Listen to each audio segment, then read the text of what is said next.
One. Hey guys, what's going on? Brandon Janis with The Start Guys. I am super stoked for today's guest. For those of you that don't quite understand what we're doing, and this is funny because I had a great conversation with today's guest yesterday about what we're doing. And a lot of people love what we're doing and think it's cool what we're doing, but they don't quite understand what we are doing. And essentially over the next 90 days, is we're grabbing 90 stories in 90 days, 90 inspirational stories. And they're all inspirational because I think everybody's story is inspirational to someone at some point in their life. And all we're trying to do is share these stories of people finding their big and actually starting pursuing it. Because the problem is a lot of people have these ideas and these dreams and these thoughts and these, these great things, these great aspirations, but they never start. They found it and they see it and they want to do it, but something keeps holding them back. And all we're trying to do over the next 90 days is share as many stories as we can, 90 stories in 90 days of people that found their big and actually started pursuing it. No matter what the headaches were, no matter what the challenges were, they just went after it. So that's what we're doing. And today's story is super cool because one, I don't know a ton about her story. We talked yesterday because she was intrigued by our project, and we talked a little bit about her story. And then I said, stop. I want to talk about that all on video because I love where we're going with this. So Jennifer Trantanella from Knoxville, Tennessee. She's a real estate agent, I believe. She's got a lot of other things going on in her life. Super busy. We've been trying to get together for a little bit now. But it was so neat. What I assumed when we were going to talk to her about her big, I assumed, okay, it's going to be you started your new real estate company and you started doing these new things. And then Jennifer, I want you to kind of take over this thing because when I asked you that question yesterday, I had this assumption of what you were going to say. So Jennifer, first of all, welcome to The Start, guys. Thank you for being on here with us, for sharing a little time with us. And secondly, tell me what is or was your big over the last 4, 5, 6, 10 years and share that with the group. Well, it's funny that you said that because I don't think I knew myself what it was. It more or less just evolved.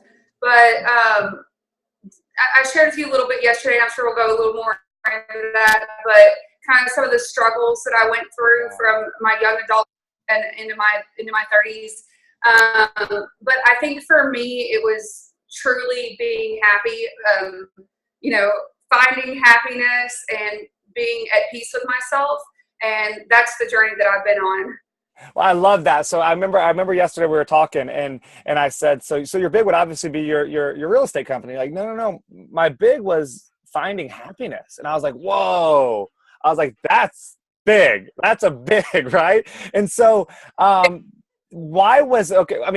this may sound kind of crazy, but why was that so important? Like, give us a little bit of your background. Give us a little bit of what you had come through to where one day you're like, dude, I just need to be happy. And also some of the things you thought were going to make you happy that may not have been the answer. Because you kind of talked about that yesterday too. So feel free to kind of get into that.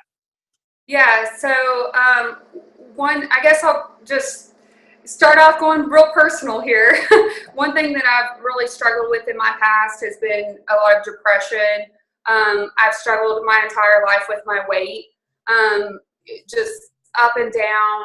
I've just had a lot of problems with just, feeling content with my life, having self-confidence and self-esteem and all of those things that I think a lot of people, they don't want to talk about it because everyone wants to project that they have this perfect life. You see things on Instagram and Facebook.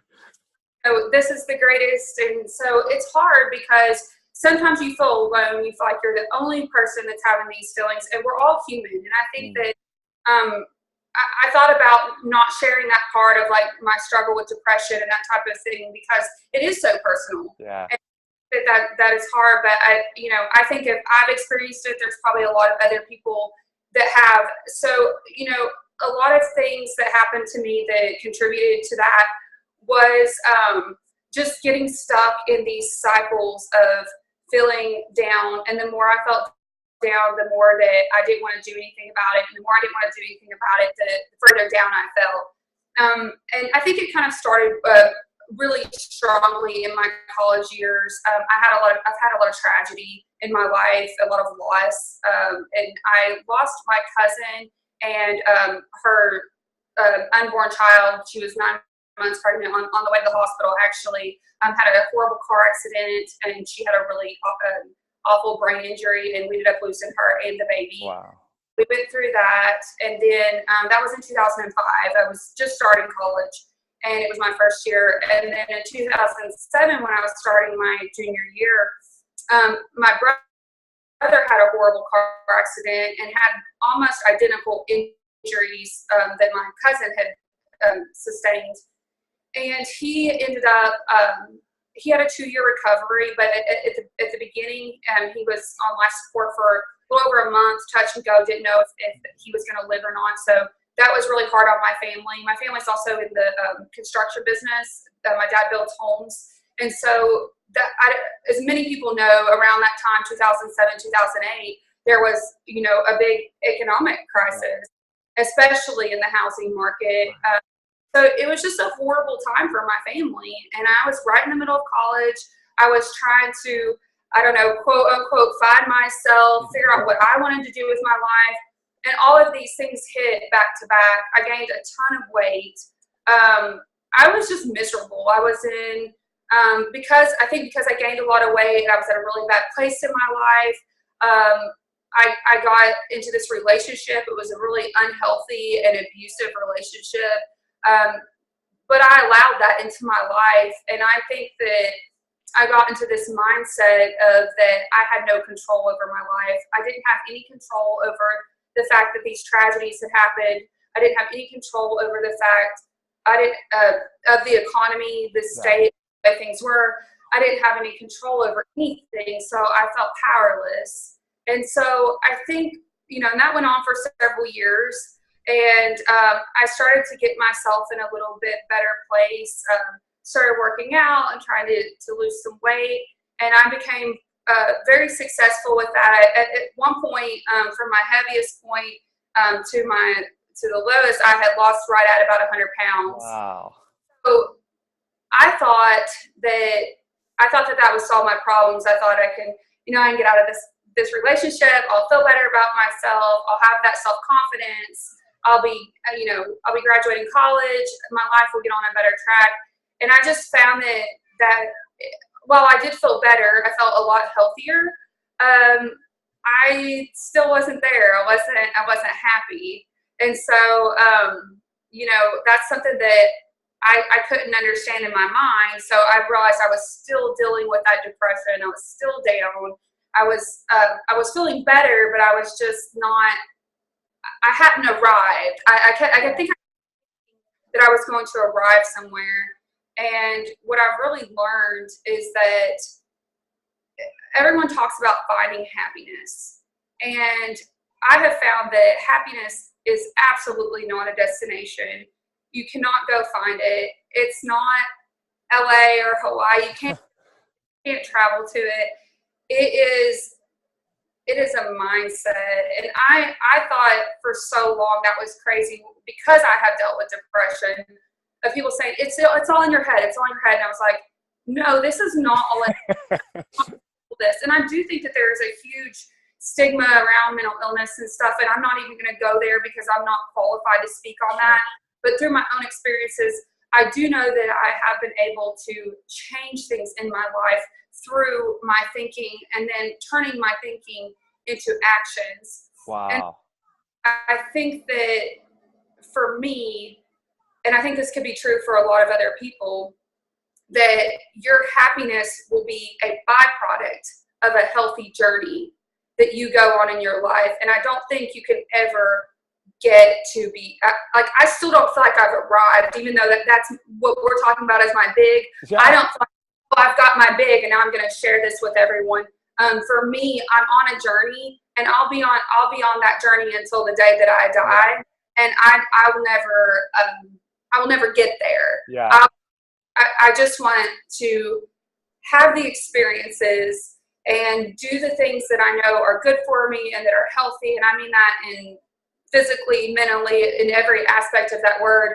And that happiness I've realized is a byproduct of that journey. It's not something that I can attain. that I. Yeah, I love that, Jennifer, because it is a process. You know, it's an ongoing deal, right? And you know, I hear people all the time because I'm a very happy person. Like I live my life very like I just am really happy. But do I have bad days? Yes. I mean, of course, right? Like I read this the other day. If all days were good days, there'd be no good days, right? You wouldn't know the difference. You know what I'm saying? So it's okay to have a bad day or a bad moment or a bad whatever, right? But you do get to choose how you react to it. And if you've surrounded yourself with good people, if you're putting good things into your head as far as personal development or whatever it is, as we talked about yesterday, or whatever those things are, it's amazing how you don't let things get you down like they may have used to in the past, right? But what I loved about what you said, a couple things. One is for you to talk about depression. It's something I've never struggled with, but I know a lot of people do. And so I think more people need to be open with other people about that. And so I appreciate you doing that because it's not a fun thing to talk about.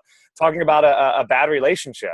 Most people don't want to talk about that because why on Facebook would we want anyone to think anything but, oh, my relationship's great, my boyfriend's amazing, or whatever it may be, right? So talking about that is so neat because I think people need to be open about that. People need to understand that you're not stuck. You don't have to stick around with whoever that person may be. And so I just appreciate your openness, your boldness, and you're realizing that you're never going to arrive to this, but where you were 5 years ago to where you are now is incredible. It's amazing the different person that we're talking to. And I didn't know you 5 years ago, but just hearing your backstory, how far you've come, man, and how you continue to, it's probably a daily, I don't want to call it struggle, but a daily, reality that you got to, what were we going to say? Process. Yeah, it's a daily process that I'm going to wake up and choose to be happy today. And things might get thrown my way, but the beauty of things getting thrown your way is that's where growth occurs. The beauty of if you were just like, okay, I'm here, we have nothing to learn from you anymore. You know what I'm saying? It's now like, okay, here's how I'm dealing with these situations that still come my way. I'm just dealing with them differently. Yeah. Well, and when I did get to that point in my life where like I started to make those changes, you talk about growth, that's extremely important for us to talk about that because that is something that, and I talk about my journey that I started off, I just turned 30 in October, and that kind of where I started you in my story was about at 20. So we're talking about about a 10-year span here. And I talked about my cousin and my brother, and then that was about 5 years into it. And then I started making these changes of like, I guess I got to a point where I couldn't stand it anymore. I knew that I had to make a change. And so I started Hang on, let me jump in. What was that point? What was that low point, Jennifer, or that breaking point? Because you said at some point you're just like, I had to start making changes. What was it or was it just a culmination of all these things? I don't think there was like this point in time where it was like, where I was like, and I know a lot of people, that's kind of glamorous to talk about that, but I don't think it was like this day. No, It sure. was this, I don't know. It was this point of like, I knew, I'm a huge believer in cycles and habits. And also, once you kind of start down a spiral of bad, it's kind of the same with good and with bad. If you start down this habit loop of good, you just continue on that path. Yeah. But it's the very same thing with negative things and bad things in your life. So I found as I started off with, the more I felt bad, the less I wanted to do, and the more I felt. And so I was in this horrid spiral. And honestly, death brought me to that point. Facing it myself, not wanting to live anymore myself. It came to a point of, it was like, okay, I can literally sit here and rot away, or I am going to have to do something different. Wow. Right in that time when I started to make those changes and started to feel more positive, I lost another cousin at 20. He was 21, and we were extremely close. It was on the smaller side of my family. It was a sudden a sudden tragedy. It was devastating to my family. And I think when that happened, and I had just really started to gain momentum in a more positive way, that was devastating to us. And of course, there was a lot of sadness and grief and loss that came along with that. However, one thing that was said at his funeral, I think really impacted me, that it was, out of his death, that I asked, it was one of the speakers, that I asked that in honor of his death, that you live well. And that really stood out to me because there was nothing at that point that anyone could do to bring him back. And I kind of took that back to my own life, of where I had gotten to a point where I just didn't even necessarily want to live anymore at some points, at my lowest points. And I thought, what am I going to have to do to change my life, to change that momentum? And so it was just the small changes. And a lot of people talk about balance, and I'm not a huge believer in balance, because I feel like even with balance, it's like, you're like this, and I'm a much bigger believer in like harmony and having things to think. And I'm not like one of the like hippie people. I'm not even like you're not like a bilateral person. There's a lot of aspects to your life: your physical health, your mental health, your career, your family, your finances, all of these things. There's a lot of components that go into your life. And if one of those is out of whack with the others, it's gonna affect, it's a domino effect. Sure. It's gonna affect every other area of your life.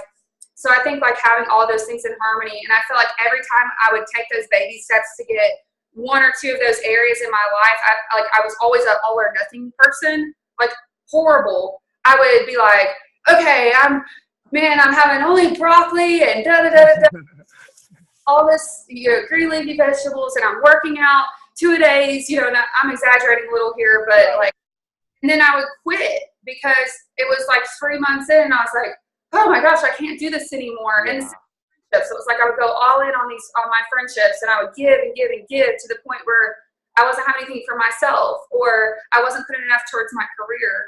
And so I think for me, that was like a big learning point for me. And then, as I shared with you yesterday, right after that happened, I got sick. And that happened, Zach died in 2013. And then about a year and a half later, I found out that I was really sick. And that was right when I was starting to gain a little momentum with my career. And that was completely put on hold for about 2 years. And I was in and out of the hospital. I had multiple blood transfusions. I had multiple surgeries. I was on a feeding tube.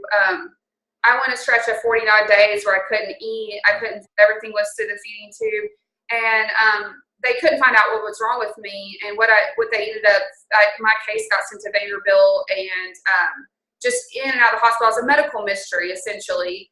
And talk about like resetting that depression, man.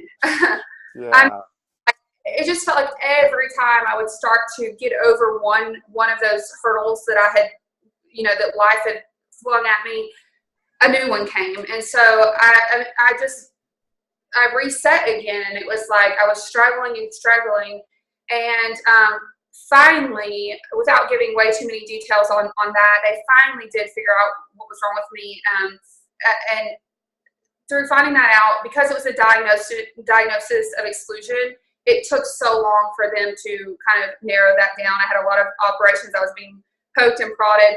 And in August of last year, 2016, I had a major surgery, and they took out part of my esophagus, a large part of my stomach, and part of my small intestine.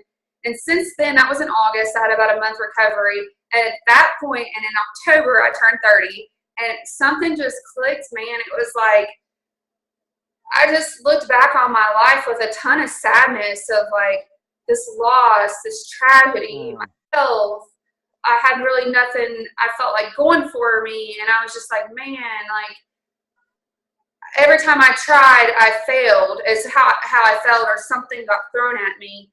And I just decided that it didn't matter what life brought to me anymore, that I was taking control. And I think that was having that sense of control is where I think that you talked about the light bulb moment really happened very recently for me, because it was really just a series of steps. But I was like, right around my birthday, I was like, I'm not living like this anymore. Right. And I cannot control the things that have happened to me. I cannot control any of this, but I can control how I react. And the day that I decided that everything in my life was not my fault, but it was my responsibility, was the day that my life changed. And I started responsibility for every single thing that came down the pipe. And like I said, not taking responsibility in that it was my fault, but taking responsibility in that I and only I had control over how I reacted to it, and what the choices that I made afterward, and what the choices the choices that I made going forward with my life. And that's when fear came in. And because when I actually did decide to take those steps, that I was going to do some things with my life, then fear struck me, because that's when I decided to go into real estate and start pursuing that. And I really had to put myself out there. And so I don't know, do we have time to talk about that at all? No, that's great. That's great. And we have a couple more minutes. So let's stay away from that, because that's another thing that I think we'll come back to. But everything in my life isn't my fault, but it's my responsibility. Like if you don't take anything away from this conversation we have, like, that's an aha for me, because we blame, but a lot of it, it may not be our fault, but man, we got to be responsible for our reactions and how we respond to it. And so I think that is awesome. So I have two more quick questions for you. Okay. One is, those that, man, are you had everything bad happen, everything thrown your way, from death in the family to near death for yourself, from a struggle with weight loss, a struggle with depression, all these things thrown at you. There is millions and millions and millions and millions of people who are going through very similar things today, right? And hopefully some watch this and see this. What would your, and this is hard to narrow down, I'm sure, but what would your one piece of advice to people that are just down and struggling and just nothing's going their way right now? What would be the best advice? And I know that's hard because everyone's in different stages, but if you could go back and tell Jennifer something 7, 8, 10 years ago, what did the Jennifer of today need to hear 7, 8, 10 years ago?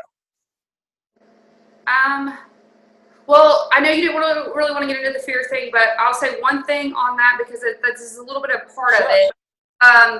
Fear is a thief, and it will steal your past, and it will rob you of your today and your tomorrow and your future. And so what I would say to someone is to, first of all, stop the fear. And that's easy to say, but hit that head on. So my advice, the biggest thing that I think that I've learned is, everyone talks about motivation, of like, oh, I just can't get motivated, or I'm too down, or whatever. This is the biggest thing I've learned. This is what I want to throw out to people.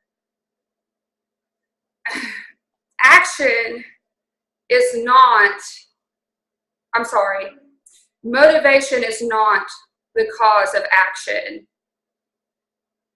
And that's what I think a lot of people get mixed up. Interesting. Yeah.